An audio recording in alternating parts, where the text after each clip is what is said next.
ಪ್ರತಿದಿನ ಮುಂಜಾನೆ ನಿದ್ದೆಯಿಂದ ಎದ್ದಾಗ ಕಣ್ಣ ತೆರೆದು ನೋಡುವ ಈ ಜಗತ್ತು ಅತ್ಯಂತ ನೈಜವಾಗಿ ಗೋಚರಿಸುತ್ತೆ ಅಲ್ವಾ? ನಾವು ನಡೆಯುವ ನೆಲದ ಸ್ಪರ್ಶ, ಕುಡಿಯುವ ಬಿಸಿ ಕಾಫಿಯ ಘಮ, ಕಿಟಕಿಯಿಂದ ಬರುವ ಬೆಳಕು ಅಥವಾ ಆಫೀಸಿಗೆ ಹೋಗುವಾಗಿನ ಟ್ರಾಫಿಕ್ ಸಿಗ್ನಲ್ ಪ್ರತಿಯೊಂದು ಬಹಳ ಸಾಲಿಡ್ ಆಗಿ ನೈಜವಾಗಿ ನಮ್ಮ ಅನುಭವಕ್ಕೆ ಬರುತ್ತೆ. ಆದ್ರೆ ದಿಢೀರ್ನೆ ಯಾರಾದ್ರೂ ಬಂದು ಕಿವಿಯಲ್ಲಿ ಇದೆಲ್ಲವೂ ಕೇವಲ ಒಂದು ಕನಸು, ನಮ್ಮ ಕಣ್ಣಿಗೆ ಕಾಣುವ ಈ ಬದುಕು ಕೇವಲ ಒಂದು ಬಹುದೊಡ್ಡ ಭ್ರಮೆ ಅಂತ ಪಿಸುಗುಟ್ಟಿದ್ರೆ ಹೇಗಿರುತ್ತೆ? ಖಂಡಿತವಾಗಿಯೂ ಅದು ನಮ್ಮ ಅಸ್ತಿತ್ವದ ಮೂಲಭೂತ ನಂಬಿಕೆಯನ್ನೇ ಬುಡಮೇಲ್ ಮಾಡ್ಬಿಡುತ್ತೆ. ನಾವಿರುವ ಈ ಜಗತ್ತು ಕೇವಲ ಭ್ರಮೆಯೋ ಅಥವಾ ನೈಜವಾದದ್ದೋ ಅನ್ನೋದು ಸಾವಿರಾರು ವರ್ಷಗಳಿಂದ ಮನುಕುಲವನ್ನ ಕಾಡುತ್ತಿರೋ ಒಂದು ಗಹನವಾದ ಪ್ರಶ್ನೆ. ಅಂದ್ರೆ ಒಂದು ಕಡೆ ಎಲ್ಲವೂ ಮಾಯೆ ಎನ್ನುವ ಸೆಳೆತಿದ್ರೆ, ಮತ್ತೊಂದು ಕಡೆ ಇಲ್ಲ ಇದೆಲ್ಲವೂ ಸತ್ಯ ಎನ್ನುವ ವಾಸ್ತವದ ಅರಿವು. ಈ ಎರಡರ ನಡುವೆ ದೊಡ್ಡ ತಾತ್ವಿಕ ಸಮರವೇ ನಡೆದಿದೆ ಅಂತ ಹೇಳ್ಬೋದು. ನಿಜ. ಮತ್ತು ಇದೇ ಗಹನವಾದ ಹಾಗೂ ರೋಚಕವಾದ ವಿಷಯವನ್ನು ಇಂದಿನ ನಮ್ಮ ಈ ಆಳವಾದ ಅಧ್ಯಯನದಲ್ಲಿ ನಾವು ಬಿಡಿಸಿ ನೋಡಲಿದ್ದೇವೆ. ಕೇವಲ ಮೇಲ್ನೋಟಕ್ಕಲ್ಲ, ಇದರ ಆಳಕ್ಕೆ ಇಳಿದು ಜಗತ್ತು ಸತ್ಯವೋ ಸುಳ್ಳೋ ಎನ್ನುವ ಪ್ರಶ್ನೆಗೆ ಅತ್ಯಂತ ತಾರ್ಕಿಕವಾದ ಉತ್ತರವನ್ನು ಹುಡುಕಲಿದ್ದೇವೆ. ಖಂಡಿತ. ನಮ್ಮ ಇಂದಿನ ಈ ಚರ್ಚೆಗೆ ಆಧಾರವಾಗಿರುವ ಮೂಲವಸ್ತು ಶಿವಮೊಗ್ಗದ ಶ್ರೀಮತಿ ವಿದ್ಯಾಭಾರತಿ ಮೆಮೋರಿಯಲ್ ಟ್ರಸ್ಟ್ ಪ್ರಕಟಿಸಿರುವ ಶ್ರೀ ವಿಜಯೇಂದ್ರ ರಾಮನಾಥ ಭಟ್ಟರು ಸಂಪಾದಿಸಿರುವ ಗ್ರಂಥಮಾಲಾ 3 ಆಧ್ಯಾತ್ಮಜ್ಞಾನ ಎಂಬ ಕೃತಿ. ವೇದಮೂರ್ತಿ ರಾಮನಾಥ ಅಪ್ಪಯ್ಯ ಭಟ್ಟರು ಮತ್ತು ಕೃಷ್ಣವೇಣಿ ಅಪ್ಪಯ್ಯ ಭಟ್ಟರ ತತ್ವಗಳನ್ನು ಆಧರಿಸಿದ ಈ ಕೃತಿಯು ಶ್ರೀಮನ್ಮಧ್ವಾಚಾರ್ಯರ ತತ್ವಶಾಸ್ತ್ರದ ಹಿನ್ನೆಲೆಯಲ್ಲಿ ಜಗತ್ಸತ್ಯಂ ಎನ್ನುವ ಪರಿಕಲ್ಪನೆಯನ್ನು ಅದ್ಭುತವಾಗಿ ತೆರೆದಿಡುತ್ತೆ. ಹೌದು. ಸರಿ, ಯಾವುದೇ ಕ್ಲಿಷ್ಟಕರ ಪದಗಳಿಲ್ಲದೆ ಸರಳವಾಗಿ ಇದನ್ನ ಅರ್ಥ ಮಾಡಿಕೊಳ್ಳುವುದು ಇಂದಿನ ನಮ್ಮ ಗುರಿ. ಈ ಪ್ರಯಾಣವನ್ನು ನಾವು ಎಲ್ಲಿಂದ ಶುರು ಮಾಡೋಣ? ನೋಡಿ, ಯಾವುದೇ ಒಂದು ದೊಡ್ಡ ತಾತ್ವಿಕ ವಿಚಾರವನ್ನು ಅರ್ಥಮಾಡಿಕೊಳ್ಳುವ ಮುನ್ನ ಅದರ ಅಡಿಪಾಯವನ್ನು ಅರ್ಥಮಾಡಿಕೊಳ್ಳುವುದು ಬಹಳ ಮುಖ್ಯ. ತಾತ್ವಿಕ ಜಗತ್ತಿನಲ್ಲಿ ಶ್ರೀಮನ್ ಮಧ್ವಾಚಾರ್ಯರ ಕೊಡುಗೆ ಬೃಹತ್ತಾದದ್ದು. ಮೂಲಗಳ ಪ್ರಕಾರ ಅವರು ಬ್ರಹ್ಮಸೂತ್ರ ಭಾಷ್ಯ, ಗೀತಾಭಾಷ್ಯ, ಮಹಾಭಾರತ ತಾತ್ಪರ್ಯ ನಿರ್ಣಯ, ಭಾಗವತ ತಾತ್ಪರ್ಯ ನಿರ್ಣಯ ಸೇರಿದಂತೆ ಒಟ್ಟು 37 ಬೃಹದ್ ಗ್ರಂಥಗಳನ್ನು ರಚಿಸಿದ್ದಾರೆ. ಓಹ್, 37 ಗ್ರಂಥಗಳಾ? ಹೌದು. ಇವುಗಳನ್ನು ಒಟ್ಟಾರೆಯಾಗಿ ಸರ್ವಮೂಲ ಅಂತ ಕರೆಯಲಾಗುತ್ತೆ. ಈಗ ಯೋಚನೆ ಮಾಡಿ ನೋಡಿ, ಇಷ್ಟು ಬೃಹತ್ತಾದ 37 ಗ್ರಂಥಗಳಲ್ಲಿರುವ ವಿಚಾರಗಳನ್ನು ಸಾಮಾನ್ಯ ಮನುಷ್ಯನೊಬ್ಬ ತನ್ನ ಜೀವಿತಾವಧಿಯಲ್ಲಿ ಓದಿ ಅರ್ಥೈಸಿ ತನ್ನದಾಗಿಸಿಕೊಳ್ಳುವುದು ಅಸಾಧ್ಯವೇ ಸರಿ. 37 ಸಂಪುಟಗಳು ಅಂದ್ರೆ ಅದೊಂದು ಇಡೀ ಲೈಬ್ರರಿ ಇದ್ದಂತೆ. ಸಾಮಾನ್ಯರಿಗೆ ಅಷ್ಟು ಸಮಯವೂ ಇರೋದಿಲ್ಲ, ತಾಳ್ಮೆಯೂ ಇರೋದಿಲ್ಲ. ಕರೆಕ್ಟ್. ಈ ಸಮಸ್ಯೆಯನ್ನು ಮನಗಂಡೆ ನಂತರ ಬಂದ ಶ್ರೀವ್ಯಾಸತೀರ್ಥರು ಒಂದು ಅತ್ಯಮೂಲ್ಯವಾದ ಕೆಲಸ ಮಾಡಿದ್ರು. ಆ 37 ಬೃಹದ್ ಗ್ರಂಥಗಳ ಸಂಪೂರ್ಣ ಸಾರಾಂಶವನ್ನು ಕೇವಲ 9 ಪ್ರಧಾನ ತತ್ವಗಳಾಗಿ, ಅಂದರೆ ಪ್ರಮೇಯಗಳಾಗಿ ವಿಂಗಡಿಸಿದರು. ಕೇವಲ ಒಂದೇ ಒಂದು ಶ್ಲೋಕದಲ್ಲಿ ಸಂಕ್ಷಿಪ್ತಗೊಳಿಸಿದರು. ಇದನ್ನೇ ನವಪ್ರಮೇಯ ರತ್ನಮಾಲಾ ಅಂತ ಕರೆಯಲಾಗುತ್ತೆ. ವಾವ್! ಇದು ಹೇಗಿದೆ ಅಂದ್ರೆ, ನಾವು 37 ಸಂಪುಟಗಳ ಒಂದು ಬೃಹತ್ ಎನ್ಸೈಕ್ಲೋಪೀಡಿಯಾವನ್ನು ಪೂರ್ತಿಯಾಗಿ ಓದಿ ಅದರ ಅತ್ಯಮೂಲ್ಯವಾದ ಸಾರಾಂಶವನ್ನು ಎಕ್ಸಾಮ್ಗೆ ಹೋಗುವ ಮುನ್ನ ಕೇವಲ 9 ಪಾಯಿಂಟ್ಗಳ ಒಂದು ಸಣ್ಣ ಚೀಟ್ ಶೀಟ್ ಆಗಿ ಪರಿವರ್ತಿಸಿದಂತೆ. ಹೌದು, ಆ ಹೋಲಿಕೆ ಬಹಳ ನಿಖರವಾಗಿದೆ. ಎಂತಹ ಅದ್ಭುತ ಬೌದ್ಧಿಕ ಸಾಧನೆ ಅಲ್ವಾ ಅದು?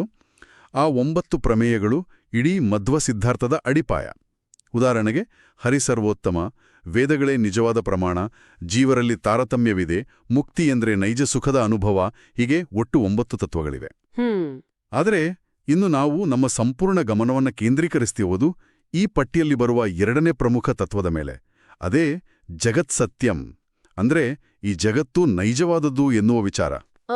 ನನಗೆ ಕುತೂಹಲ ಆಗ್ತಿರೋದೇನಂದ್ರೆ, ಜಗತ್ತು ಸತ್ಯ ಅನ್ನೋದು ಒಂದು ಪ್ರತ್ಯೇಕವಾದ ತತ್ವವಾಗಿ ಅಷ್ಟು ದೊಡ್ಡ ಪ್ರಾಮುಖ್ಯತೆಯನ್ನು ಪಡ್ಕೊಳ್ಳುವ ಅಗತ್ಯವಾದರೂ ಏನಿತ್ತು? ನಾವೆಲ್ಲರೂ ಬದುಕ್ತಿದ್ದೇವೆ, ಜಗತ್ತು ಸತ್ಯ ಅಂತ ನಮ್ಗೆಲ್ಲ ಗೊತ್ತೇ ಇದೆಯಲ್ಲ, ಇದರಲ್ಲಿ ವಿಶೇಷವೇನಿದೆ ಅನಿಸುತ್ತೆ? ಸಾಮಾನ್ಯ ದೃಷ್ಟಿಯಲ್ಲಿ ಹಾಗೆ ಅನಿಸೋದು ಸಹಜ. ಆದರೆ ತತ್ವಶಾಸ್ತ್ರದ ವಲಯದಲ್ಲಿ ಇದು ಅಷ್ಟು ಸುಲಭವಾಗಿ ಒಪ್ಪಿತವಾದ ವಿಚಾರ ಆಗಿರಲಿಲ್ಲ. ಯಾಕಂದ್ರೆ ಮನುಷ್ಯನಿಗೆ ಕಷ್ಟಗಳು ಬಂದಾಗ, ಸಾವು ನೋವುಗಳು ಎದುರಾದಾಗ ಇದೆಲ್ಲವೂ ಕೇವಲ ಒಂದು ಮಾಯೆ, ನಾವು ಕಾಣುತ್ತಿರುವ ಜೀವನ ಒಂದು ಭ್ರಮೆ ಅಥವಾ ಮಿಥ್ಯೆ ಅಂತ ವಾದಿಸುವ ಅನೇಕ ಸಿದ್ಧಾಂತಗಳು ಬಹಳ ಪ್ರಬಲವಾಗಿದ್ವು. ಓ, ಆ ರೀತಿ? ಹೌದು. ಈ ಮಾಯಾವಾದ ಮನುಷ್ಯನಿಗೆ ಒಂದು ರೀತಿಯ ಸಾಂತ್ವನವನ್ನೂ ನೀಡುತ್ತಿತ್ತು ಎನ್ನಬಹುದು. ನೋವುಂಟಾದಾಗ ಇದು ಕೇವಲ ಕನಸು ಅಂದ್ಕೊಂಡ್ರೆ ಆ ನೋವಿನ ತೀವ್ರತೆ ಕಡಿಮೆಯಾಗತ್ತೆ ಅಲ್ವಾ? ಹಾಗಾಗಿ ಇಡೀ ಜಗತ್ತು ಕೇವಲ ಕಾಲ್ಪನಿಕ ಎನ್ನುವ ವಾದಗಳು ಬಹಳ ಜನಪ್ರಿಯವಾಗಿದ್ವು. ಓ, ಆ ದೃಷ್ಟಿಕೋನದಿಂದ ನೋಡಿದಾಗ ಅರ್ಥ ಆಗುತ್ತೆ. ಅದೊಂದು ಕಂಫರ್ಟಿಂಗ್ ಥಾಟ್ ಆಗಿತ್ತೇನೋ. ಆದ್ರೆ ಎಲ್ಲರೂ ಜಗತ್ತನ್ನು ಮಿಥ್ಯೆ ಎನ್ನುತ್ತಿರುವಾಗ ಈ ಕೃತಿಯು ಜಗತ್ತು ಸತ್ಯ ಎಂಬುದನ್ನು ಹೇಗೆ ಸಾಬೀತುಪಡಿಸುತ್ತೆ? ಮೂಲ ಗ್ರಂಥದಲ್ಲಿ ವಿವರಿಸಿರುವಂತೆ ಜಗತ್ ಎನ್ನುವ ಪದದ ಮೂಲವೇ ಗಚ್ಚತೀತಿ ಜಗತ್, ಅಂದ್ರೆ ಕಾಲದಲ್ಲಿ ಉಳಿಯುವಂಥದ್ದು, ನಿರಂತರವಾಗಿ ಚಲನೆಯಲ್ಲಿದ್ದರೂ ತನ್ನದೇ ಆದ ಅಸ್ತಿತ್ವವನ್ನು ಉಳಿಸಿಕೊಳ್ಳುವಂಥದ್ದು ಎಂದರ್ಥ. ಜೊತೆಗೆ ಕೃತಿಯು ಭಗವದ್ಗೀತೆಯ ಆಧಾರವನ್ನು ನೀಡುತ್ತೆ. ಅಂದ್ರೆ ಗೀತೆಯಲ್ಲಿ ಇದರ ಬಗ್ಗೆ ಪ್ರಸ್ತಾಪ ಇದ್ಯಾ? ಖಂಡಿತ. ಗೀತೆಯಲ್ಲಿ ಸ್ಪಷ್ಟವಾಗಿ ಈ ಜಗತ್ತನ್ನು ಯಾರು ಅಸತ್ಯ ಅಥವಾ ಸುಳ್ಳು ಅಂತ ಕರೆಯುತ್ತಾರೋ ಅವರನ್ನು ಅಸುರ ಸ್ವಭಾವದವರು ಅಂತ ನೇರವಾಗಿ ಕರೆಯಲಾಗಿದೆ. ಅಷ್ಟೇ ಅಲ್ಲ, ಕುರುಕ್ಷೇತ್ರದಲ್ಲಿ ಅರ್ಜುನನು ವಿಶ್ವರೂಪದರ್ಶನವನ್ನು ಪಡೆಯುತ್ತಾನಲ್ವಾ, ಆಗ ಆತ ದಿವ್ಯಚಕ್ಷುವಿನಿಂದ, ಅಂದ್ರೆ ಸಾಮಾನ್ಯ ಕಣ್ಣುಗಳಿಂದಲ್ಲ, ಆ ದೈವಿಕ ದೃಷ್ಟಿಯಿಂದ ನೋಡಿದ ಜಗತ್ತು ಕೂಡ ಸತ್ಯವೇ ಆಗಿದೆ ಅಂತ ವಾದಿಸುತ್ತೆ. ಸರಿ, ಗೀತೆಯ ಆಧಾರ ಅರ್ಥ ಆಯ್ತು. ಆದ್ರೆ ತಾತ್ವಿಕವಾಗಿ ಇದನ್ನೇ ಸ್ವಲ್ಪ ವಿಮರ್ಶೆ ಮಾಡೋಣ. ನಾವು ಕಣ್ಣಿನಿಂದ ನೋಡಿದ್ದೆಲ್ಲ ಸತ್ಯ ಆಗಿರೋದೆಲ್ಲವಲ್ಲ? ಹೌದು, ನಿಜ. ಉದಾಹರಣೆಗೆ, ಬಿರು ಬಿಸಿಲಿನಲ್ಲಿ ಡ್ಯಾಂಬ್ರು ರಸ್ತೆ ಮೇಲೆ ನೀರಿನಂತೆ ಕಾಣುವ ಮರೀಚಿಕೆ. ಅದೊಂದು ಕೇವಲ ದೃಷ್ಟಿಭ್ರಮೆ. ಹತ್ರ ಹೋದಾಗ ಅಲ್ಲಿ ನೀರಿರೋದಿಲ್ಲ. ನಮ್ಮ ಕಣ್ಣೇ ನಮಗೆ ಸುಳ್ಳು ಹೇಳುತ್ತೆ. ಹೀಗಿರುವಾಗ ಕೇವಲ ಕಣ್ಣಿಗೆ ಕಾಣುತ್ತಿದೆ, ನಾವು ಅನುಭವಿಸುತ್ತಿದ್ದೇವೆ ಎಂಬ ಕಾರಣಕ್ಕೆ ಈ ಇಡೀ ಭೌತಿಕ ಜಗತ್ತು ಸತ್ಯ, ಇದು ಭ್ರಮೆಯಲ್ಲ ಅಂತ ಒಪ್ಕೊಳ್ಳೋಕ್ ಹೇಗ್ ಸಾಧ್ಯ? ಇದು ಅತ್ಯಂತ ಕರಾರುವಕ್ಕಾದ ಪ್ರಶ್ನೆ. ಇಲ್ಲಿಯೇ ವಿಷಯ ನಿಜಕ್ಕೂ ರೋಚಕವಾಗುವುದು. ಕಣ್ಣಿಗೆ ಕಂಡಿದ್ದೆಲ್ಲ ಸತ್ಯವಲ್ಲ ಎನ್ನುವುದು ನಿಜ. ಮರೀಚಿಕೆಯ ಉದಾಹರಣೆ ಅದಕ್ಕೆ ಕನ್ನಡಿ ಹಿಡಿಯುತ್ತೆ. ಆದರೆ ಈ ಕೃತಿಯು ಜಗತ್ತು ಸತ್ಯವೆಂದು ಒಪ್ಪಿಕೊಳ್ಳಲು ಕೊಡುವ ಮೂಲಭೂತ ಕಾರಣ ನಮ್ಮ ಕಣ್ಣಿನ ದೃಷ್ಟಿಯಲ್ಲ, ಬದಲಾಗಿ ಇದು ಭಗವಂತನ ಸೃಷ್ಟಿ ಎನ್ನುವ ಕಾರಣ. ಭಗವಂತನ ಸೃಷ್ಟಿ ಅಂದ್ರೆ? ನೋಡಿ, ಭಗವಂತ ಸರ್ವೋತ್ತಮ, ಅವನು ಪರಿಪೂರ್ಣ ಮತ್ತು ಸತ್ಯಸ್ವರೂಪಿ.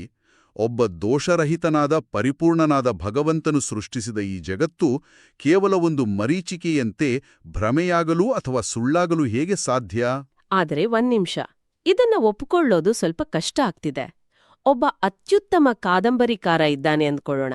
ಆತ ಪರಿಪೂರ್ಣನಾದ ಲೇಖಕ. ಆತ ತನ್ನ ಪುಸ್ತಕದಲ್ಲಿ ಒಂದು ಅದ್ಭುತವಾದ ಆದರೆ ಸಂಪೂರ್ಣ ಕಾಲ್ಪನಿಕವಾದ ಕಥೆಯನ್ನ ಬರೆಯಬಲ್ಲ ಅಲ್ವಾ? ಖಂಡಿತ ಬರೆಯಬಲ್ಲ. ಹ್ಯಾರಿ ಪಾಟರ್ನಂತಹ ಒಂದು ಇಲ್ಯೂಷನ್ ಜಗತ್ತನ್ನೇ ಸೃಷ್ಟಿಸಬಲ್ಲ. ಹಾಗಾದ್ರೆ ಭಗವಂತನೇಕೆ ತನ್ನ ಲೀಲೆಯಾಗಿ ಒಂದು ಕಾಲ್ಪನಿಕ ಜಗತ್ತನ್ನು ಸೃಷ್ಟಿಸಿರಬಾರ್ದು? ಸೃಷ್ಟಿಕರ್ತ ಸತ್ಯವಾದ ಮಾತ್ರಕ್ಕೆ ಆತನ ಸೃಷ್ಟಿಯೂ ಸತ್ಯವಾಗಿರ್ಬೇಕೆಂದೇನಿಲ್ಲವಲ್ಲ? ಇದು ಅದ್ಭುತವಾದ ಮರುಪ್ರಶ್ನೆ. ಆದರೆ ಇಲ್ಲಿ ಕಾದಂಬರಿಕಾರ ಮತ್ತು ಭಗವಂತನ ನಡುವಿನ ವ್ಯತ್ಯಾಸವನ್ನ ನಾವು ಆಳವಾಗಿ ಅರಿಯಬೇಕು. ಕಾದಂಬರಿಕಾರ ಕಲ್ಪನೆಯ ಮೊರೆ ಹೋಗೋದು ಯಾಕೆಂದ್ರೆ ಆತನಿಗೆ ವಾಸ್ತವಿಕವಾಗಿ ಒಂದು ಹೊಸ ಬ್ರಹ್ಮಾಂಡವನ್ನು ಸೃಷ್ಟಿಸುವ ಶಕ್ತಿ ಇರೋದಿಲ್ಲ, ಅಥವಾ ಆತ ಕೇವಲ ಮನರಂಜನೆಗಾಗಿ ಸುಳ್ಳನ್ನು ಸೃಷ್ಟಿಸ್ತಾನೆ. ಕರೆಕ್ಟ್. ಆದರೆ ಭಗವಂತ ಸರ್ವಶಕ್ತ. ಆತನಿಗೆ ಕಾಲ್ಪನಿಕವಾದದ್ದನ್ನು ಸೃಷ್ಟಿಸಿ ಜೀವರನ್ನು ಮೋಸಗೊಳಿಸುವ ಯಾವುದೇ ಅಗತ್ಯವಿಲ್ಲ. ಆತ ವಂಚಕನಲ್ಲ. ಕೃತಿಯಲ್ಲಿರುವ ಸತ್ಯೋ ವಿಷ್ಣುಃ ಶ್ರೀಶಃ ಸರ್ವಾನ್ ದೇವಾನ್ ಸರ್ವಾನ್ ಜಡಂ ತಥಾ ಎಂಬ ಉಲ್ಲೇಖವನ್ನು ಗಮನಿಸಿದರೆ ದೇವರು ಎಷ್ಟು ಸತ್ಯವೋ ಅವನು ಸೃಷ್ಟಿಸಿದ ಜಡವಸ್ತುಗಳು, ಈ ಪಂಚಭೂತಗಳು ಕೂಡ ಅಷ್ಟೇ ಸತ್ಯ. ಆತ ಸತ್ಯವನ್ನು ಸೃಷ್ಟಿಸುವ ಸಾಮರ್ಥ್ಯ ಹೊಂದಿರುವಾಗ ಸುಮ್ಮನೆ ಕಣ್ಕಟ್ಟಿನ ಮ್ಯಾಜಿಕ್ ಮಾಡೋ ಅಗತ್ಯವೇ ಆತನಿಗಿಲ್ಲ. ಓ, ಆ ದೃಷ್ಟಿಕೋನ ನಿಜಕ್ಕೂ ಬಲವಾಗಿದೆ. ಅಂದರೆ ಭಗವಂತನನ್ನು ಸತ್ಯ, ಪರಿಪೂರ್ಣ ಮತ್ತು ದಯಾಮಯಿ ಅಂತ ಒಪ್ಕೊಂಡ ಮೇಲೆ ಆತ ನಮ್ಗೆ ಒಂದು ದೊಡ್ಡ ಸುಳ್ಳನ್ನು ತೋರಿಸಿ ಆಡಿಸ್ತಿದ್ದಾನೆ ಅನ್ನೋದು ಆತನ ಪರಿಪೂರ್ಣತೆಗೆ ವಿರುದ್ಧವಾದದ್ದು. ನಿಖರವಾಗಿ. ಮತ್ತು ಜಗತ್ತೇ ಸುಳ್ಳು, ಭ್ರಮೆ ಎಂದಾದ್ರೆ ಆ ಸುಳ್ಳಾದ ಜಗತ್ತನ್ನು, ಸುಳ್ಳಾದ ಪ್ರಕೃತಿಯನ್ನು ನೋಡಿ ಸತ್ಯನಾದ ಭಗವಂತನ ಮಹಿಮೆಯನ್ನು ಅರ್ಥಮಾಡಿಕೊಳ್ಳುವುದು ಹೇಗೆ ತಾನೇ ಸಾಧ್ಯ? ಸುಳ್ಳಿನ ಅಡಿಪಾಯದ ಮೇಲೆ ಸತ್ಯದ ಭವ್ಯ ಮಂದಿರವನ್ನು ಕಟ್ಟಲು ಸಾಧ್ಯವಿಲ್ಲ. ಲಾಜಿಕಲ್ ಆಗಿ ಇದು ಬಹಳ ಸ್ಪಷ್ಟವಾಗಿದೆ. ಸರಿ, ತಾತ್ವಿಕವಾಗಿ ಈ ವಾದವನ್ನು ಸಂಪೂರ್ಣವಾಗಿ ಒಪ್ಪಿಕೊಂಡೆವು. ಜಗತ್ತು ಸತ್ಯ. ಆದ್ರೆ ಪ್ರಾಮಾಣಿಕವಾಗಿ ಹೇಳಿ, ಇದರಿಂದ ದಿನನಿತ್ಯದ ಬದುಕು ನಡೆಸುವ ಸಾಮಾನ್ಯ ಜನರಿಗೆ, ನಾಳೆ ಬೆಳಗ್ಗೆ ಎದ್ದು ಆಫೀಸಿಗೆ ಹೋಗಿ ವಿದ್ಯುತ್ ಬಿಲ್ ಕಟ್ಟಬೇಕಾದ ಜನರಿಗೆ ಏನು ವ್ಯತ್ಯಾಸವಾಗುತ್ತೆ? ಇದು ಬಹಳ ಮುಖ್ಯವಾದ ಪ್ರಶ್ನೆ. ಹೌದಲ್ವಾ? ನಾನೊಂದು ನೈಜವಾದ ಜಗತ್ತಿನಲ್ಲಿದ್ರೂ ಅಥವಾ ಒಂದು ಅತ್ಯಾಧುನಿಕವಾದ ಮ್ಯಾಟ್ರಿಕ್ಸ್ನಂತಹ ಭ್ರಮಾಲೋಕದಲ್ಲಿದ್ರೂ ನನ್ನ ದಿನನಿತ್ಯದ ಬವಣೆಗಳು ಇದ್ದೇ ಇರುತ್ತಲ್ಲವೇ? ಈ ತಾತ್ವಿಕ ವ್ಯತ್ಯಾಸ ಮನುಷ್ಯನ ನಡವಳಿಕೆಯನ್ನು ಬದಲಾಯಿಸುತ್ತಾ? ಖಂಡಿತವಾಗಿಯೂ ಬದಲಾಯಿಸುತ್ತೆ. ಮತ್ತು ಇದು ಈ ಇಡೀ ಅಧ್ಯಯನದ ಅತ್ಯಂತ ಪ್ರಮುಖವಾದ ಘಟ್ಟ. ಕೃತಿಯಲ್ಲಿ ಬಹಳ ಸ್ಪಷ್ಟವಾಗಿ ವಿವರಿಸಿರುವಂತೆ, ಒಂದು ವೇಳೆ ಈ ಜಗತ್ತು ಕೇವಲ ಸುಳ್ಳು ಅಥವಾ ಮಾಯೆ ಎಂದಾದರೆ, ನಾವು ಮಾಡುವ ಕರ್ಮಗಳು, ನಾವು ಮಾಡುವ ದಾನ, ಧರ್ಮ, ನಾವಿತರರಿಗೆ ಮಾಡುವ ಮೋಸ, ಕ್ರೌರ್ಯ ಎಲ್ಲವೂ ಸುಳ್ಳಾಗುತ್ತವೆ. ಆಗಲಿ ಯಾವುದೇ ಬೆಲೆ ಇರೋದಿಲ್ಲ. ಅಂದ್ರೆ ಇಡೀ ನೈತಿಕತೆಯ ಅಡಿಪಾಯವೇ ಕುಸಿದು ಹೋಗುತ್ತೆ. ನಾನು ಯಾರಿಗಾದ್ರೂ ನೋವ್ ಮಾಡಿದ್ರೆ ಅದು ಕೇವಲ ಭ್ರಮೆ ಬಿಡು ಅಂತ ಸುಲಭವಾಗಿ ಜವಾಬ್ದಾರಿಯಿಂದೆ ನುಣುಚ್ಕೋಬೋದು. ಹೌದು, ಎಕ್ಸಾಕ್ಟ್ಲಿ. ಅದಕ್ಕಾಗಿಯೇ ಜಗತ್ತು ಸತ್ಯ ಎನ್ನುವುದು ಬಹಳ ಮುಖ್ಯ. ಜಗತ್ತು ಸತ್ಯವಾಗಿರುವುದರಿಂದಲೇ ಇಲ್ಲಿ ನಡೆಯುವ ಪ್ರತಿಯೊಂದು ಕರ್ಮಕ್ಕೂ ಬೆಲೆ ಇದೆ. ಅದಕ್ಕಿಂತಲೂ ಮುಖ್ಯವಾಗಿ ಸಂಸಾರ ಎಂಬುದು, ಅಂದ್ರೆ ಈ ಜನನ, ಮರಣ, ರೋಗ, ರುಜಿನಗಳನ್ನು ಒಳಗೊಂಡ ಸಾಂಸಾರಿಕ ಬಂಧನ ಎಂಬುದು ನಿಜವಾದದ್ದು. ಅದು ಕೇವಲ ಭ್ರಮೆಯಲ್ಲ. ನನಗೆ ಇಲ್ಲಿ ಒಂದು ಗೊಂದಲವಿದೆ. ಸಂಸಾರ ಅನ್ನೋದು ಒಂದು ಬಂಧನ ಅಂತ ಒಪ್ಪುಕೊಳ್ಳೋಣ. ಆದ್ರೆ ಅದು ಸತ್ಯ ಅನ್ನೋದನ್ನ ಹೇಗೆ ಸಾಬೀತು ಮಾಡ್ತಾರೆ? ಬಹಳ ಸಿಂಪಲ್. ಒಂದು ವೇಳೆ ಸಾಂಸಾರಿಕ ಬಂಧನ ಕೇವಲ ಭ್ರಮೆಯಾಗಿದ್ದರೆ, ಮನುಷ್ಯನಿಗೆ ಇದೆಲ್ಲವೂ ಭ್ರಮೆ ಅಂತ ಜ್ಞಾನೋದಯವಾದ ತಕ್ಷಣ ಆ ಬಂಧನವೆಲ್ಲ ಮಾಯವಾಗಿ ಅವನಿಗೆ ಬಿಡುಗಡೆ ಸಿಗ್ಬೇಕಿತ್ತು. ಕನಸಿನ ಉದಾಹರಣೆಯನ್ನೇ ತೆಗೆದುಕೊಳ್ಳಿ. ನೀವು ಕನಸಿನಲ್ಲಿ ಹುಲಿ ಅಟ್ಟಿಸ್ಕೊಂಡು ಬರ್ತಿದೆ ಅಂತ ಭಯಪಡ್ತಿದ್ದೀರಿ. ಇದ್ದಕ್ಕಿದ್ದಂತೆ ನಿಮಗೆ ಇದು ಕನಸು ಅಂತ ಎಚ್ಚರವಾಗುತ್ತೆ. ಆಗ ಏನಾಗುತ್ತೆ? ಆ ಹುಲಿಯ ಭಯ ಮಾಯವಾಗುತ್ತೆ. ಕನಸಿನ ಬಂಧನದಿಂದ ಬಿಡುಗಡೆ ಸಿಗುತ್ತೆ. ಕರೆಕ್ಟ್. ಆದರೆ ನೈಜ ಬದುಕಿನಲ್ಲಿ ನಮಗೆ ಎಷ್ಟೇ ಜ್ಞಾನವಿದ್ರೂ ಕಷ್ಟಗಳು, ರೋಗಗಳು, ಸಾವಿನ ಭಯ ನಮ್ಮನ್ನು ಬಿಡೋದಿಲ್ಲವಲ್ಲ. ಜ್ಞಾನ ಬಂದ ತಕ್ಷಣ ಈ ಕಷ್ಟಗಳು ಮಾಯವಾಗೋದಿಲ್ಲ. ಇದರ ಅರ್ಥ ಏನು? ಸಂಸಾರ ಬಂಧನ ಅಂದ್ರೆ ನನಗೊಂದು ಉದಾಹರಣೆ ನೆನಪಾಗ್ತಿದೆ. ಬಹುಶಃ ವಿಡಿಯೋ ಗೇಮ್ ಆಡೋ ತರಹನ. ಅಂದ್ರೆ ನಾನೊಂದು ವಿಡಿಯೋ ಗೇಮ್ ಆಡ್ತಿದ್ರೆ ಆ ಗೇಮ್ ಒಳಗೆ ನನ್ನ ಪಾತ್ರ ಬಂದಿಯಾದ್ರೆ ನಾನು ಕೇವಲ ಇದು ಗೇಮ್ ಅಂತ ಅರಿತುಕೊಂಡು ಕನ್ಸೋಲ್ ಆಫ್ ಮಾಡಿದ್ರೆ ಆ ಬಂಧನ ಮುಗಿಯೋಯ್ತು. ನನ್ನ ಜ್ಞಾನವೇ ನನ್ನನ್ನು ಆ ಭ್ರಮೆಯಿಂದ ಮುಕ್ತಗೊಳಿಸಿತು. ಹೌದು, ಸರಿಯಾಗಿ ಹೇಳಿದ್ರಿ. ಆದ್ರೆ ನಾನೊಂದು ನಿಜವಾದ ಕಲ್ಲಿನ ಗೋಡೆಗಳು ಮತ್ತು ಕಬ್ಬಿಣದ ಸರಳುಗಳಿರುವ ಜೈಲಿನಲ್ಲಿ ಬಂದಿಯಾಗಿದ್ರೆ, ಕೇವಲ ನಾನು ಜೈಲಿನಲ್ಲಿದ್ದೇನೆ ಅಂತ ಅರಿತುಕೊಂಡ್ರೆ ಆ ಜೈಲಿನ ಬಾಗಿಲು ತೆರೆಯುತ್ತಾ? ಖಂಡಿತ ಇಲ್ಲ. ಅದ್ಭುತ. ನೀವು ಸರಿಯಾದ ದಿಕ್ಕಿನಲ್ಲಿ ಆಲೋಚಿಸ್ತಿದ್ದೀರಿ. ಆ ನಿಜವಾದ ಜೈಲಿನಿಂದ ಹೊರಬರಲು ಏನ್ ಮಾಡಬೇಕು? ಜೈಲಿನ ಬಾಗಿಲು ತೆರೆಯಬೇಕೆಂದರೆ ಆ ಜೈಲಿನ ಅಧಿಕಾರಿ ಅಥವಾ ವಾರ್ಡನ್ನ ಬಳಿ ಇರುವ ಬೀಗದ ಕೈ ಬೇಕು. ಕೇವಲ ನನ್ನ ಕಲ್ಪನೆ ಅಥವಾ ಜ್ಞಾನದಿಂದ ಆ ನೈಜವಾದ ಕಬ್ಬಿಣದ ಸರಳುಗಳನ್ನು ಮುರಿಯಲು ಸಾಧ್ಯವಿಲ್ಲ. ವಾರ್ಡನ್ನ ಅನುಮತಿ ಅಥವಾ ಕೃಪೆ ಬೇಕೇ ಬೇಕು. ಓ, ಈಗ ಅರ್ಥವಾಗ್ತಿದೆ. ಸಂಸಾರ ಎಂಬುದು ನಿಜವಾದ ಜೈಲಾದ್ರಿಂದ ಇಲ್ಲಿಂದ ಹೊರಬರಲು ನಮಗೆ ಆ ವಾರ್ಡನ್ನ, ಅಂದರೆ ಭಗವಂತನ ಕೃಪೆ ಬೇಕು ಅಲ್ವಾ? ನಿಖರವಾಗಿ. ಇದೇ ಈ ಕೃತಿಯ ತಿರುಳು. ಜಗತ್ತು ಸತ್ಯ, ಹಾಗಾಗಿ ಬಂಧನವೂ ಸತ್ಯ. ಸಂಸಾರ ಸತ್ಯವಾಗಿರುವುದರಿಂದಲೇ ಈ ಬಂಧನದಿಂದ ಬಿಡುಗಡೆ ಪಡೆಯಲು ಕೇವಲ ಪುಸ್ತಕದ ಜ್ಞಾನ ಸಾಲದು. ದೋಷರಹಿತನಾದ ಭಗವಂತನ ನೈಜ ಕೃಪೆ ಬೇಕು. ಮತ್ತು ಆ ಕೃಪೆ ಸುಮ್ಮನೆ ಸಿಗುವುದಿಲ್ಲ.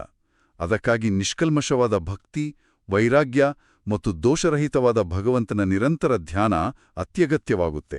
ಓ, ಇದಕ್ಕಾಗಿ ಅಲ್ವಾ ಬ್ರಹ್ಮಸೂತ್ರದ ಮೊದಲನೇ ಸೂತ್ರ ಅಥಾತೋ ಬ್ರಹ್ಮ ಜಿಜ್ಞಾಸ ಅಂತ ಹೇಳೋದು? ಅಂದ್ರೆ ಬ್ರಹ್ಮನ ವಿಚಾರವನ್ನು, ಭಗವಂತನ ಸ್ವರೂಪವನ್ನ ತಿಳಿಯುವ ಪ್ರಯತ್ನ ಮಾಡ್ಲೇಬೇಕು ಅಂತ ಅದು ಹೇಳುತ್ತೆ. ಹೌದು. ಆ ಸೂತ್ರದಲ್ಲಿ ಬರುವ ಅಥಾ ಮತ್ತು ಅತಃ ಶಬ್ದಗಳ ಅರ್ಥವೇ ಅದು. ನಮಗೆ ಭಕ್ತಿ ವೈರಾಗ್ಯಗಳು ಬಂದ ನಂತರ ಈ ಜಗತ್ತಿನ ಸತ್ಯವಾದ ಬಂಧನದಿಂದ ಮುಕ್ತರಾಗಲು ಭಗವಂತನ ಕೃಪೆ ಒಂದೇ ದಾರಿಯಾಗಿರುವುದರಿಂದ ನಾವು ಬ್ರಹ್ಮ ಜಿಜ್ಞಾಸೆ ಅಂದ್ರೆ ಭಗವಂತನ ಕುರಿತಾದ ಚಿಂತನೆ ಮತ್ತು ಧ್ಯಾನವನ್ನು ಮಾಡಲೇಬೇಕು. ಇದೊಂದು ಲಾಜಿಕಲ್ ಆದ, ಸಂಪೂರ್ಣವಾಗಿ ಬೆಸೆದುಕೊಂಡಿರುವ ಸರಪಳಿ. ಲಾಜಿಕಲ್ ಆಗಿ ಈ ಇಡೀ ವ್ಯವಸ್ಥೆ ಪರ್ಫೆಕ್ಟ್ ಆಗಿದೆ. ಜಗತ್ತು ಸತ್ಯ, ಬಂಧನ ಸತ್ಯ, ಅದರಿಂದ ಹೊರಬರಲು ಜೈಲರ್ನ ಬೀಗದ ಕೈ ಬೇಕು, ಅಂದ್ರೆ ದೇವರ ಕೃಪೆ ಬೇಕು. ಇದೆಲ್ಲವೂ ಸರಿ. ಆದ್ರೆ ಇಲ್ಲಿ ನನ್ನ ಮನಸ್ಸಿನಲ್ಲಿ ಮತ್ತೊಂದು ಮೂಲಭೂತವಾದ ಅನುಮಾನ ಶುರುವಾಗ್ತಿದೆ. ಕೇಳಿ. ಈ ಇಡೀ ವ್ಯವಸ್ಥೆಯನ್ನು ನಂಬಲು ಇರುವ ಅಂತಿಮ ಆಧಾರ ಯಾವುದು? ಯಾರು ಹೇಳಿದ್ದನ್ನು ನಾವು ನಂಬಬೇಕು? ಸಾವಿರಾರು ವರ್ಷಗಳ ಹಿಂದೆ ಯಾರೋ ಕುಳಿತುಕೊಂಡು ಬರೆದ ಪುಸ್ತಕಗಳನ್ನು ನಾವೀಗ್ಲೂ ಸತ್ಯವೆಂದು ನಂಬಬೇಕೇ? ಇದು ಕೇವಲ ಮನುಷ್ಯನೊಬ್ಬನ ಕಲ್ಪನೆಯಾಗಿರಬಹುದಲ್ಲವೇ? ನೋಡಿ, ಈ ಪ್ರಶ್ನೆ ಅತ್ಯಂತ ಸಹಜವಾದದ್ದು. ಜ್ಞಾನವನ್ನು ಸಂಪಾದಿಸಲು ನಮ್ಮ ತತ್ವಶಾಸ್ತ್ರದಲ್ಲಿ ಮುಖ್ಯವಾಗಿ 3 ಪ್ರಮಾಣಗಳನ್ನು ಉಲ್ಲೇಖಿಸಲಾಗುತ್ತೆ. ಪ್ರತ್ಯಕ್ಷ ಅಂದ್ರೆ ನಮ್ಮ ಕಣ್ಣಾರೆ ಕಾಣುವುದು, ಅನುಮಾನ ಅಂದ್ರೆ ತರ್ಕದ ಮೂಲಕ ಊಹಿಸುವುದು, ಮತ್ತು ಆಗಮ ಅಂದ್ರೆ ವೇದಗಳು. ಓಕೆ. ಅಂತಿಮ ಆಧಾರವೇ ವೇದಗಳು. ಮತ್ತು ಇಲ್ಲಿ ಗಮನಿಸಬೇಕಾದ ಅತ್ಯಂತ ಸೂಕ್ಷ್ಮ ವಿಚಾರ ಏನಂದ್ರೆ ವೇದಗಳು ಅಪೌರುಷೇಯ. ಅಪೌರುಷೇಯ ಅಂದ್ರೆ ಯಾವುದೇ ಪುರುಷನಿಂದ ಅಥವಾ ಮನುಷ್ಯನಿಂದ ರಚಿತವಾದದ್ದಲ್ಲ ಅನ್ನೋ ಅರ್ಥ ತಾನೆ? ಒಂದು ನಿಮಿಷ, ಇದನ್ನ ಹೇಗೆ ನಂಬೋದು? ಜಗತ್ತಿನಲ್ಲಿರುವ ಪ್ರತಿಯೊಂದು ಗ್ರಂಥಕ್ಕೂ ಒಬ್ಬ ಲೇಖಕ ಇರ್ಲೇಬೇಕಲ್ವಾ? ಆ ಅಕ್ಷರಗಳನ್ನು ಯಾರೋ ಒಬ್ಬ ಮನುಷ್ಯನೇ ತಾನೇ ಬರ್ದಿರ್ಬೇಕು ಅಥವಾ ಹೇಳಿರ್ಬೇಕು. ಅದು ಮನುಷ್ಯನಿಂದ ರಚನೆ ಆಗಿಲ್ಲ ಎಂದ್ರೆ ಹೇಗೆ? ಇದು ಬಹಳಷ್ಟು ಜನರಿಗೆ ಕಾಡುವ ಗೊಂದಲ. ವೇದಗಳನ್ನು ನಾವು ಈಗಿನ ಕಥೆ ಅಥವಾ ಕಾದಂಬರಿಗಳ ತರಹ ಒಂದು ಪುಸ್ತಕ ಅಂತ ಭಾವಿಸಬಾರದು. ಅಪೌರುಷೇಯ ಎಂದ್ರೆ ಅದು ಬ್ರಹ್ಮಾಂಡದ ಮೂಲಭೂತ ಸತ್ಯಗಳು ಅಥವಾ ಶಾಶ್ವತವಾದ ಧ್ವನಿ ತರಂಗಗಳು. ಅಂದ್ರೆ ನ್ಯೂಟನ್ನ ಗುರುತ್ವಾಕರ್ಷಣೆಯ ನಿಯಮದ ಹಾಗೇನಾ? ನ್ಯೂಟನ್ ಗುರುತ್ವಾಕರ್ಷಣೆಯನ್ನು ಸೃಷ್ಟಿ ಮಾಡಲಿಲ್ಲ, ಅವನು ಕೇವಲ ಅದಾಗಲೇ ಪ್ರಕೃತಿಯಲ್ಲಿದ್ದ ನಿಯಮವನ್ನು ಕಂಡುಹಿಡಿದ. ಅದೇ ರೀತಿ ಋಷಿಮುನಿಗಳು ವೇದಗಳನ್ನು ಸೃಷ್ಟಿಸಲಿಲ್ಲವೇ? ತೀರ ನಿಖರವಾದ ಉದಾಹರಣೆ. ಅದಕ್ಕಾಗಿ ಋಷಿಮುನಿಗಳನ್ನು ಮಂತ್ರಗಳ ದ್ರಷ್ಟಾರರು ಅಂತ ಕರೀತಾರೆ ಹೊರತು ಕರ್ತಾರರು ಎನ್ನೋದಿಲ್ಲ. ಅವರು ತಮ್ಮ ತಪಸ್ಸಿನ ಶಕ್ತಿಯಿಂದ ಆ ಶಾಶ್ವತವಾದ ಸತ್ಯಗಳನ್ನು ಗ್ರಹಿಸಿದ್ರು ಅಷ್ಟೇ. ಓ, ಗ್ರಹಿಸಿದ್ರು ಅಷ್ಟೇ? ಹೌದು. ಈಗ ಮನುಷ್ಯ ನಿರ್ಮಿತವಲ್ಲದ್ದು ಎಂಬುದು ಏಕೆ ಅಷ್ಟು ಮುಖ್ಯವಾಗುತ್ತೆ ಎಂದ್ರೆ, ಮನುಷ್ಯ ಎಷ್ಟೇ ಬುದ್ಧಿವಂತನಾಗಿದ್ರೂ ಆತನಿಗೆ ಸಹಜವಾದ ದೋಷಗಳಿರ್ತವೆ. ಮನುಷ್ಯನ ಗ್ರಹಿಕೆಯಲ್ಲಿ ಮಿತಿಯಿರುತ್ತೆ, ಅಜ್ಞಾನವಿರುತ್ತೆ, ಭ್ರಮೆ ಇರುತ್ತೆ, ಅಥವಾ ಕೆಲವೊಮ್ಮೆ ಉದ್ದೇಶಪೂರ್ವಕವಾಗಿ ಸುಳ್ಳುವೇಳುವ ಪ್ರವೃತ್ತಿ ಇರುತ್ತೆ. ಓ, ಈಗ ಕೊಂಡಿ ಬೆಸೆಯುತ್ತಿದೆ. ಮನುಷ್ಯನ ಬುದ್ಧಿ ಮತ್ತು ಗ್ರಹಿಕೆಗಳು ಸೀಮಿತ ಹಾಗೂ ದೋಷಪೂರಿತವಾಗಿರೋದ್ರಿಂದಲೇ ನಾವು ಕೇವಲ ತರ್ಕವನ್ನು ನಂಬಿ ಕುಳಿತುಕೊಳ್ಳಲು ಸಾಧ್ಯವಿಲ್ಲ. ಕರೆಕ್ಟ್. ನಮಗೆ ಸಂಪೂರ್ಣವಾಗಿ ದೋಷರಹಿತವಾದ, ಯಾವ ಮನುಷ್ಯನ ಸ್ವಾರ್ಥವೂ ಇಲ್ಲದ, ಪಕ್ಷಪಾತವಿಲ್ಲದ ಒಂದು ಆಧಾರ ಸ್ತಂಭ ಬೇಕು. ಆ ಸ್ತಂಭವೇ ಅಪೌರುಷೇಯವಾದ ವೇದಗಳು. ವೇದಗಳು ಅಪೌರುಷೇಯವಾಗಿರುವುದರಿಂದ ಅದರ ವಾಕ್ಯಗಳಲ್ಲಿ ಯಾವುದೇ ವಿರೋಧಾಭಾಸಗಳಿಲ್ಲ. ಅದು ಸ್ವತಃ ಪ್ರಮಾಣವಾಗಿದೆ. ಆ ದೋಷರಹಿತವಾದ ವೇದವಾಕ್ಯಗಳನ್ನು ನಂಬಿ ಬ್ರಹ್ಮನ ವಿಚಾರವನ್ನು ಮಾಡುವುದು ನಮ್ಮ ಕರ್ತವ್ಯ ಅಂತ ಮೂಲಕೃತಿ ತನ್ನ ಆಶಯವನ್ನು ಕಟ್ಟಿಕೊಡುತ್ತೆ. ವಾವ್! ಇದು ಹೇಗಿದೆ ಅಂದ್ರೆ, ನಾವು ಅಳೆಯುವ ಟೇಪ್ ಸರಿಯಾಗಿದ್ರೆ ಮಾತ್ರ ನಾವು ಕಟ್ಟುವ ಕಟ್ಟಡ ನೇರವಾಗಿರಲು ಸಾಧ್ಯ. ಆ ಅಳತೆಗೋಲೆ ತಪ್ಪಾಗಿದ್ರೆ ಇಡೀ ಕಟ್ಟಡವೇ ವಾಲುತ್ತೆ. ಇಲ್ಲಿ ವೇದಗಳು ಆ ದೋಷರಹಿತವಾದ ಅಳತೆಗೋಲಿದ್ದಂತೆ. ಆ ಅಳತೆಗೋಲಿನಿಂದ ನೋಡಿದಾಗ ಮಾತ್ರ ಜಗತ್ತಿನ ವಾಸ್ತವ ಮತ್ತು ಭಗವಂತನ ಸ್ವರೂಪ ನಮ್ಗೆ ಸರಿಯಾಗಿ ಅರ್ಥವಾಗಲು ಸಾಧ್ಯ. ಬಹಳ ಸೊಗಸಾದ ವಿಶ್ಲೇಷಣೆ. ಅಳತೆಗೋಲು ಪರಿಪೂರ್ಣವಾಗಿರಬೇಕು. ಆ ಪರಿಪೂರ್ಣ ಅಳತೆಗೋಲಿನಿಂದ ನೋಡಿದಾಗ ಈ ಭೌತಿಕ ಜಗತ್ತು ಸತ್ಯವಾಗಿ ನಿಲ್ಲುತ್ತೆ, ಹಾಗೂ ನಮ್ಮೆಲ್ಲ ಕರ್ಮಗಳಿಗೂ ಒಂದು ಸ್ಪಷ್ಟವಾದ ಅರ್ಥ ಸಿಗುತ್ತೆ. ನಿಜಕ್ಕೂ ಇದೊಂದು ಅದ್ಭುತವಾದ ಪಯಣ. ನಾವು ಎಲ್ಲಿಂದ ಶುರು ಮಾಡಿದೆವು ಮತ್ತು ಎಲ್ಲಿಗೆ ಬಂದು ತಲುಪಿದೆವು? ಈ ಆಳವಾದ ಅಧ್ಯಯನದಲ್ಲಿ ಶ್ರೀಮನ್ ಮಧ್ವಾಚಾರ್ಯರ 37 ಬೃಹತ್ ಗ್ರಂಥಗಳ ಸಾರವಾದ 9 ಪ್ರಮೇಯಗಳ ಪರಿಚಯದಿಂದ ಶುರುಮಾಡಿ, ವಿಶೇಷವಾಗಿ ನಮ್ಮ ಈ ಜಗತ್ತು ಕೇವಲ ಮರೀಚಿಕೆಯಂತಹ ಭ್ರಮೆಯಲ್ಲ, ಇದು ಪರಿಪೂರ್ಣನಾದ ದೇವರ ನೈಜವಾದ ಸೃಷ್ಟಿಯೆಂಬುದನ್ನು ತಾರ್ಕಿಕವಾಗಿ ಅರಿತೆವು. ಜೊತೆಗೆ ಜಗತ್ತು ಸತ್ಯವಾಗಿರುವುದರಿಂದ ನಾವು ಮಾಡುವ ಪ್ರತಿಯೊಂದು ಕರ್ಮಕ್ಕೂ ಬೆಲೆಯಿದೆ. ಸಾಂಸಾರಿಕ ಬಂಧನ ಕೇವಲ ಭ್ರಮೆಯಲ್ಲ, ಅದು ವಾಸ್ತವ. ಆ ವಾಸ್ತವಿಕ ಜೈಲಿನಿಂದ ಹೊರಬರಲು ಭಗವಂತನ ಕೃಪೆಯನ್ನು ಪಡೆಯುವುದು ಎಷ್ಟು ಮುಖ್ಯ ಎಂಬುದನ್ನು ಅಥಾತೋ ಬ್ರಹ್ಮ ಜಿಜ್ಞಾಸ ಸೂತ್ರದ ಹಿನ್ನೆಲೆಯಲ್ಲಿ ಅರಿತೆವು. ಖಂಡಿತ. ಮತ್ತು ಇದೆಲ್ಲದರ ಅಂತಿಮ ದೋಷರಹಿತ ಆಧಾರ ಮನುಷ್ಯ ನಿರ್ಮಿತವಲ್ಲದ ಅಪೌರುಷೇಯವಾದ ವೇದಗಳು ಎಂಬುದನ್ನು ಕೂಡ ಗ್ರಹಿಸಿದೆವು. ಹೌದು, ಕೇವಲ ಕುರುಡು ನಂಬಿಕೆಯಲ್ಲದೆ ಪ್ರತಿಯೊಂದು ಹಂತದಲ್ಲೂ ಅತ್ಯಂತ ತೀಕ್ಷ್ಣವಾದ ತರ್ಕವನ್ನು ಒಡ್ಡುವ ಈ ಎಲ್ಲ ಆಳವಾದ ವಿಚಾರಗಳನ್ನು ನಮ್ಮ ಮುಂದಿಟ್ಟ ಗ್ರಂಥಮಾಲಾ 3 ಆಧ್ಯಾತ್ಮಜ್ಞಾನ ಕೃತಿಯನ್ನು ಪ್ರಕಟಿಸಿದವರಿಗೂ ಇದನ್ನು ಸಂಪಾದಿಸಿದವರಿಗೂ ನಾವು ಆಭಾರಿಯಾಗಿದ್ದೇವೆ. ಈ ಚರ್ಚೆ ನಾವು ದಿನನಿತ್ಯ ನೋಡುವ ಜಗತ್ತಿನ ಬಗೆಗಿನ ದೃಷ್ಟಿಕೋನವನ್ನೇ ವಿಸ್ತರಿಸಿದೆ. ತತ್ವಶಾಸ್ತ್ರದ ಅಂತಿಮ ಉದ್ದೇಶವೂ ಅದೇ ಅಲ್ವಾ? ನಾವು ಬದುಕುತ್ತಿರುವ ರೀತಿಯನ್ನು ಪ್ರಶ್ನಿಸಿ ನಮ್ಮ ಆಲೋಚನಾ ಲಹರಿಗೆ ಹೊಸ ಆಯಾಮಗಳನ್ನು ಒದಗಿಸುವುದು. ಇಂದಿನ ನಮ್ಮ ಈ ಬೌದ್ಧಿಕ ಮತ್ತು ಆಧ್ಯಾತ್ಮಿಕ ಅನ್ವೇಷಣೆಯನ್ನು ಮುಗಿಸುವ ಮುನ್ನ ಅಧ್ಯಯನಶೀಲ ಮನಸ್ಸುಗಳಿಗೆ ಒಂದು ಸಣ್ಣ ಪ್ರಶ್ನೆಯನ್ನು, ಒಂದು ಅಂತಿಮ ಚಿಂತನೆಯನ್ನು ಬಿಟ್ಟು ಹೋಗಲು ಇಷ್ಟಪಡ್ತೇನೆ. ನಾವು ಆರಂಭದಲ್ಲಿ ಈ ನಮ್ಮ ಕಣ್ಣು ಮುಂದಿನ ಜಗತ್ತು ಕೇವಲ ಕನಸಾಗಿದ್ದರೆ ಹೇಗಿರುತ್ತೆ ಅಂತ ಯೋಚಿಸಿದ್ದೆವು. ಈಗ ನಾವು ಚರ್ಚಿಸಿದ ತರ್ಕದ ಆಧಾರದ ಮೇಲೆ ಈ ಭೌತಿಕ ಜಗತ್ತು 100% ಸತ್ಯ ಮತ್ತು ಇಲ್ಲಿ ನಾವು ಮಾಡುವ ಪ್ರತಿಯೊಂದು ಸಣ್ಣ ಕೆಲಸಕ್ಕೂ ಪ್ರತಿ ಮಾತಿನ ಹಿಂದೆಯೂ ಒಂದು ಖಚಿತವಾದ ಅರ್ಥ ಮತ್ತು ಭವಿಷ್ಯದ ಮೇಲೆ ಪರಮವಾದ ಪರಿಣಾಮವಿದೆ ಅಂತ ಸಂಪೂರ್ಣವಾಗಿ ನಂಬುವುದಾದರೆ, ಓ, ಎಂಥ ಅದ್ಭುತವಾದ ಪ್ರಶ್ನೆ.